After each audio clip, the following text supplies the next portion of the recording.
So usually when we are going to do something like a portrait, it's scary for first timers, or you haven't been doing this, and it's going to be a bit more intimidating than ever, because usually when we draw faces, when we try to do it, most people would just lean to a default thing that they see or have been doing, like anime, for example, a stylized type of drawing. So the point of this video is really to break away from that, and instead let's focus on something that is more towards drawing what you see rather than what you know.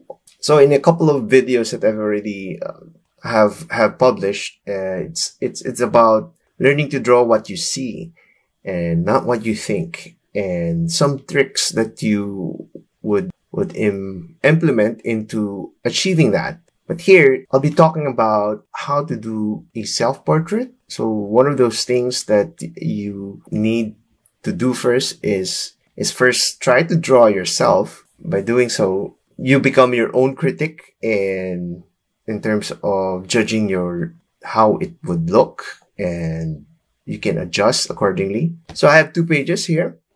I'm going to use my left page for practice purposes because I don't want to just directly do a direct finished product here. So in the videos that in the past, I talk about the portrait proportions. So I just do a cross line. Now, of course, instructions differ from artist to artist, and in the years of me looking at formulations for portraiture or figures, there's no fixed rule about it, but there is some sort of general rule. But every book says otherwise. There's different rules and different proportioning. And I'm just going to be summarizing something that I believe and I've been practicing for these few years. Normally, I do this first. I determine the eye. So this is one eye's length. So I'm just generally sketching first the proportion rules that I follow. So this is 3 eyes, and in between each eye is 1 eye apart. And then another 2 eyes length. This gives me sort of like the general width of any face. I usually locate my nose by doing a 45-degree line. So one thing to practice are how to determine first halves, or how to subdivide something in thirds. Those are the key things that you can practice over here first. How do I determine the nose? Usually it's sometimes 45 degrees from here, meaning from the center line over to here is the same as here. If you're not sure, you can take your pencil and you can use that as a measuring device. So it's there. So from the middle to here, it's the same length. So this is 45 degrees. So that's the angle. But sometimes the point of determining the nose, it could be from here, which is half an eye away, or just a bit of there, and then draw a 45-degree line. So this is the bottom of the nose. But if I usually keep it roughly around here, and the width of the nose, of course, is going to be 1 eye. Now, once I've established these 2 points, the nose and the eye level, I can determine where the chin is, or the bottom of here, by taking this length and placing it there. Now, this gives me the context for where the top of the skull is going to be. So it's the same length, height, and over here. So this gives me the framework for where my entire head is going to be. Here, for the lips, you can subdivide this from the chin to the nose into thirds, and this gives the where the lips are. And usually it's going to be in the middle of the eye. Iris is going to be 1/3. Eyebrow is about 1 eye above the eyes. And usually it's to here, the eyebrow. So this is a very generic type of formulation for any face. And then once you've done these things, so you have this and that as equal. Now the hairline is exactly 1 nose to the eye. So I'm going to do that. I'm going to measure that. So that's 1/3. Widest point of the face is usually here. It's halfway from the middle of the nose, and usually it's going to taper here. Some of you would think that this is too wide, but it's actually not, because you would have a hair. Your part of your hairline is going to be there, and then this is the top of your skull, and you're going to do a round thing here. So the face, of course, is determined by the shape of a person. So it could be thinner, it could be, rounder here, nose. So I'm just going to do some of the general outline. Now you could follow a lot of different video tutorials, but this is general. So, and one of the mistakes that some people would do is that they think that this is the hairline, but no. Hair is a bit more, usually it's 1 eye above the skull if a person has hair.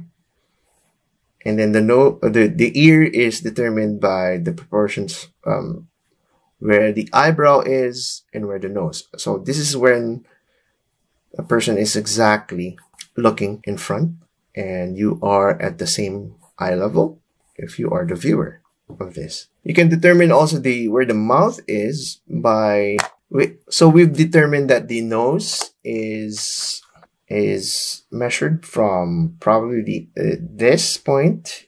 It's 45 degrees there. And you can even determine the mouth by where the mouth is from here, and it's another 45 degrees. And then one of the things that the novice would have trouble doing is our eyes, drawing of eyes. So I'm just going to be having a look at my set of eyes. So usually there are 3 angles that I use to draw an eye. And if this is the length of the eye, usually there's a shape that I see there. And then 1/3 of the width is where your iris, or that round black thing in your eye. And then usually there are like these creases that you see and an eye bag. And if you have a closer look, you would have your eyelashes. And then 1 eye above are usually where your eyebrows are located. And of course, that has a certain shape. For me, it's like this. So it's a thinner there. And then the lips are, one of the mistakes that a lot of people do is make a smaller, or not so wide of a mouth, but it's usually here on the middle of the eye up to the next middle of the eye. And the lips are usually not a straight line. And if I take a look at my own lips, so the top lip is like this. You can not just draw the entire edge, but you can just get the notion like this, and then another. So it all depends also on what you see, the shape. And there's this thing. Okay. Then the nose, some people would have trouble.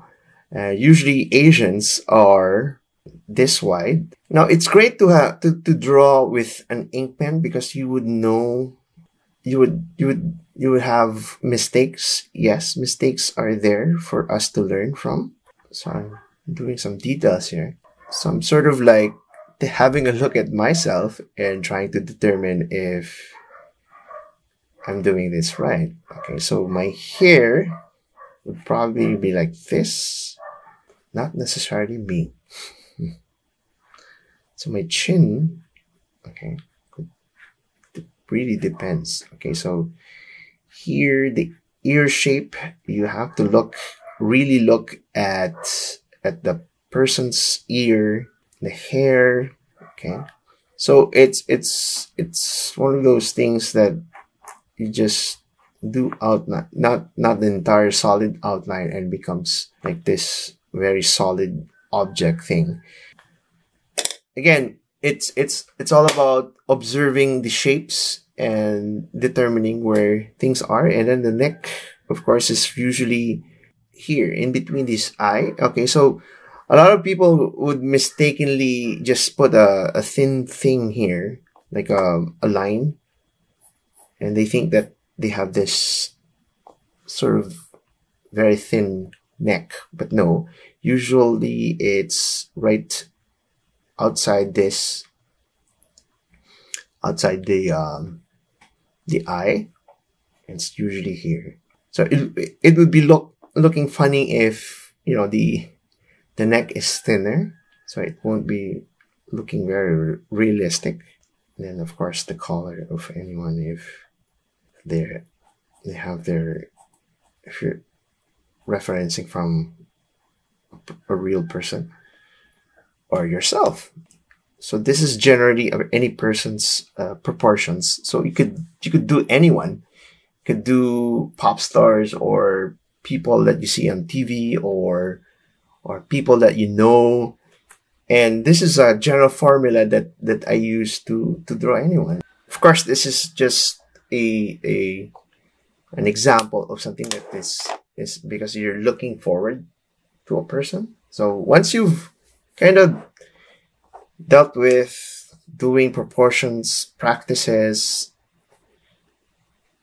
and probably a supplement video that you watch, and like people's